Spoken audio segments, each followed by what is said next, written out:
ఏమ్మా బాగున్నారా? ఇప్పుడు ఏం వేసారమ్మా పంట ఇది?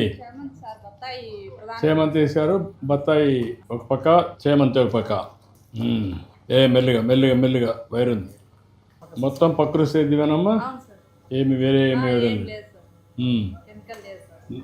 నీ అవగాహన ఏంటమ్మా దీని మీద? ప్రకృతి వ్యవసాయం చేసి పంటలు పండించడం వల్ల ఆరోగ్యం బాగుంటుంది సార్. మెయిన్ మా పిల్లల భవిష్యత్తు బాగుంటుందని మేము ఇట్లా చేసుకుంటున్నాం. మీ ఆరోగ్యం కూడా బాగుందా? అవును సార్. ఇక్కడ పండించిన పంటలన్నీ ఉపయోగిస్తారు. కూరగాయలన్నీ ఇక్కడి నుంచి వస్తాయి. వెరీ గుడ్, మంచిగా చేశారమ్మా. చూస్తే చాలా ఆనందంగా ఉంది. ఏంటమ్మా మీరంతా ఒకటే కుటుంబమా? ఏంట్రా నీ పేరేంటమ్మా? చైతన్య. చెయ్యి చేయకండి.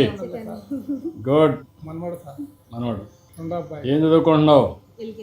ఎల్కేజీ. ఏంటమ్మా మీరంతా వచ్చి ఇక్కడ ఈ పని చేస్తూ ఉంటారమ్మా? మీకేమనిపిస్తూ ఉంది ఇది చేస్తూ ఉంటే? మిమ్మల్ని చూసి 10 మంది నేర్చుకునే అవకాశం వచ్చిందా? అన్నీ చూస్తున్నానమ్మా. చీకటి పడేమని ఒకసారి చూస్తాను.